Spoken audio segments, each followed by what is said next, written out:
Hi, I'm Amber, and this is day 11 in 21 days to create a daily practice in your life.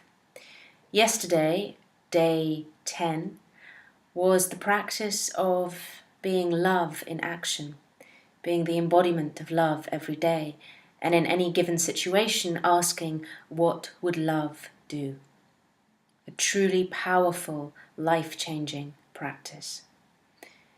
Today then, day 11, follows on from that, and the practice is probably best done towards the end of the day, probably last thing before you go to the dream world, before you go to sleep. And the practice involves going to your sacred space as usual, opening the space as you normally would do, either through meditation or prayer, through gratitude, through sitting in stillness. And to take an inventory of your day and every single person that you had an interaction with.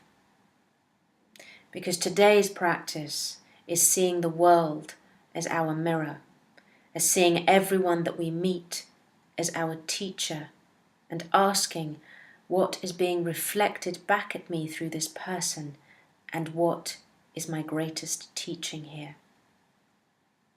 So often we believe that if only others were different, if only they behaved differently, our lives would be different. We would be better somehow, happier, more fulfilled, more in our power. The truth is, the more we change and come to understand ourselves, the more we come into alignment with our truth.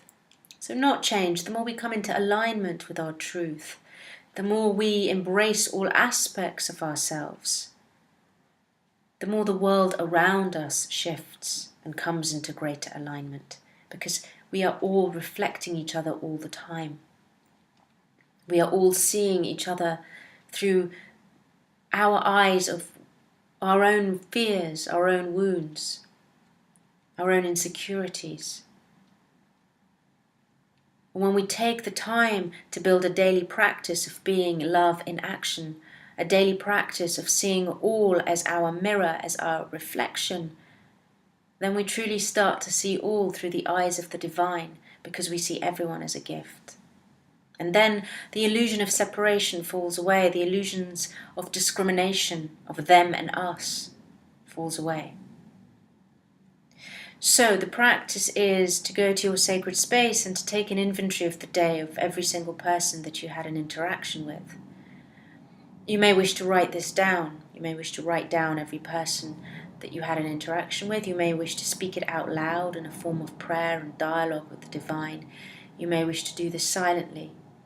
And to view that event that took place between the two of you, that interaction, as if it were a movie, as if you were a witness or a bystander, just observing both sides. And then to ask yourself, what was being reflected back at me through this person? What were they reflecting back at me that already sits in me? So perhaps the interaction was difficult, perhaps there was anger that you felt, or judgment being thrown at you, or betrayal in some way, or sadness. Ask yourself, where does that already sit in me? What is being reflected back at me through this person? And then ask yourself, what was this person coming into my life for? How are they my greatest teacher? What were they teaching me? It may be speaking your truth, it may be boundaries, it may be owning those parts of yourself that you have neglected. And then do that with every single person that you had an interaction with, including those interactions that felt really positive, because they will be a reflection of you as well on an inner level. So that is the practice in its simplest form. At the end of the day, go through every single person you had an interaction with. This might take some time. You might wish to just focus on those interactions that were really challenging for you. ensure that you do go through every single interaction, because we start to realize the patterns that may be playing out in our lives on a daily basis. Are we consistently meeting those that we feel are angry or judgmental or sad, joyous, abundant? So we come to get a better understanding of ourselves and our inner world. And then ask yourself what was being reflected back at me. And ask, how is this person my greatest teacher? When we come to truly know and understand all aspects of ourselves, the bits that we like and the aspects that we may not like so much, we come into a place of true integration and true self-love. And then we are able to see the divine in all those that we meet, because we see all those that we meet are our greatest gift. We stop judging, we stop rejecting, we stop discriminating. We meet someone, we lock eyes, we see the teacher, the gift there, and we accept it, whatever that may be. It may not always be the most empowering gift. It may not always be the most dramatic gift. It may be a gift that's very difficult. It may be a gift that's so gentle. It may be a gentle reminder. It will always be a gift. And when we accept that, then we're better placed to accept others in this world. And truly what starts to happen then is that there can be no separation. So what happens to our neighbour, what happens halfway across the world, is not removed from us. It is a reflection of us, because we are all part of that world community. Therefore, the rage happening halfway across the world is a reflection of some rage that may still be in us.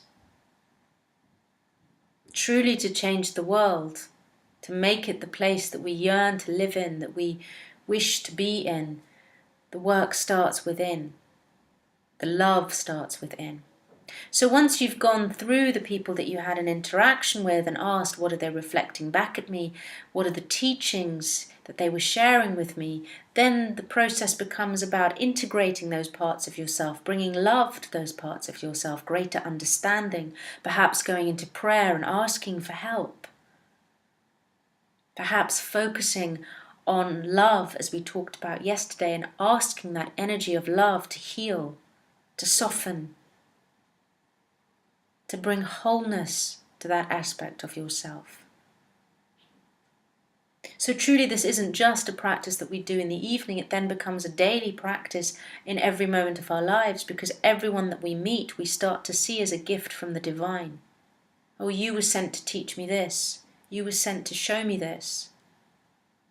You were sent to lead me here. And therefore we start to honour the sacredness of life, of lives, of others, the interconnectedness. And then there can be no separation. For it is often that separation that causes us such pain, leads to isolation, leads to sitting in a place of judgment, leads to a war of ideas between two people. I'm right, no, I'm right. This is truly about seeing how we can learn from each other, so we can grow, so we can be the best that we came here to be, so we can be all that we came here to be. So it's a simple practice, it's a powerful practice, and again it's one that if you were to do just for the next 21 days would truly bring great change into your life, would change the way you interacted with your world. Personally, I believe it's a practice that is a daily practice indefinitely. Everyone is our mirror, everyone is our reflection, everyone is our greatest teacher. We simply need to find the teachings. And it also becomes a really good indicator of where we are in our lives. The kinds of people that we consistently have interactions with will show us where we are in our inner world. So it's such a beautiful gift, because we're constantly being shown where we are. the beauty in us, and that which we may have yet not come to understand.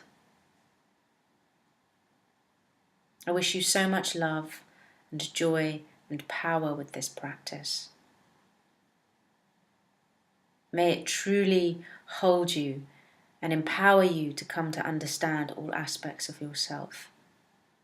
And so until the next time, so it is so.